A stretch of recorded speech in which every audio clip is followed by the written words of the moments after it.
নমস্কার। কথামৃত ইউটিউব চ্যানেলের পক্ষ থেকে আপনাদেরকে স্বাগত জানাই। সভ্যতা এগিয়ে চলছে।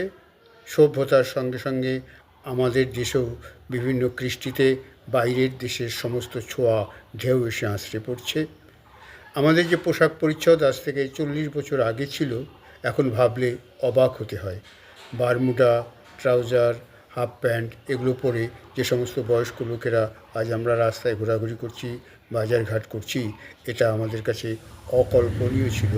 আমাদের বাপ কাকা জ্যাঠামশাইরা ওই ধুতি এবং বাবু শার্ট বলে যে শার্টগুলো ছিল, বাবা শার্ট, সেভাবেই পরিচিত ছিল নিজের পক্ষে ফতুয়া বা হাতাওয়ালা গেঞ্জি। সেদিন এখন বিগত। মহিলারা যে পোশাক পরিচ্ছদ পরে আজকাল বাইরে বেরোচ্ছেন, সেটা হয়তো আমাদের কৃষ্টি এবং আমাদের সংস্কৃতিতে একসময় রুচিতে বাধ্য। আমাদের কাছে এগুলো শালীনতার সীমা ছাড়িয়ে যেত কল্পনার জগতে আজ থেকে 40 বছর আগে।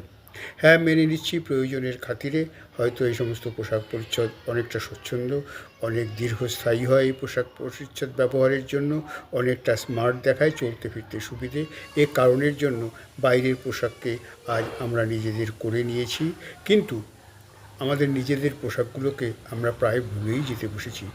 ভাবুন তো, যে কোনো উৎসব অনুষ্ঠানে যখন মহিলারা ওই সাদা লাল পেরে শাড়ি বা যে কোনো শাড়ি পরে এলো চুলে পুজোর থালা নিয়ে পুজো দিতে যান, সেই দৃশ্য, বা বাড়িতে স্নান করে চুল ছেড়ে দিয়ে তারা যখন বাড়ির কাজকর্ম ঘরকন্নার কাজ করেন, সেই মিষ্টি সুন্দর সুশ্রী, সেই যে আমাদের স্নিগ্ধ দৃষ্টিতে ভাসত, সেই জিনিসগুলো কোথায় যেন হারিয়ে গেছে।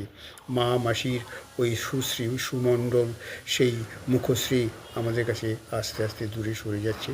শুধু মা মাসিদের নয়, আমরা যারা ছেলেরা রয়েছি, আমরা যারা পুরুষেরা রয়েছি, আমাদের এক সময় সেই ধুতি পাঞ্জাবি পরিহিত চাদর নিয়ে আমরা যে যাতায়াত করতাম সভ্য সমাজে, সেই কৃষ্টি সংস্কৃতির ধারক বাহক হিসেবে নিজেদেরকে প্রতিষ্ঠিত করতে চাইতাম, সেখান থেকে আজকাল এই জিন্স টি শার্ট আমরা গ্রহণ করেছি, এবং সেই কৃষ্টি সংস্কৃতি, আমাদের সেই নমনীয়তা, আমাদের সেই ঐতিহ্য কোথায় যেন হারিয়ে গেছে।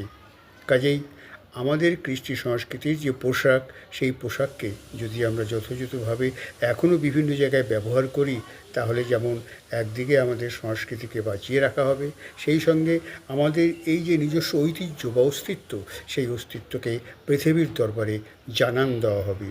কাজেই সবার কাছে অনুরোধ করব যে আপনারা সবাই ভাববেন, প্রয়োজনে তো আমরা জিন্স টপ এসব অবশ্যই পরব, কিন্তু সেই সঙ্গে যেন আমাদের শাড়ি এবং আমাদের যে সমস্ত ঐতিহ্যমণ্ডিত পোশাক ধুতি এসব যেন ভুলে না যাই, এগুলোর কদর যেন আমরা করতে পারি।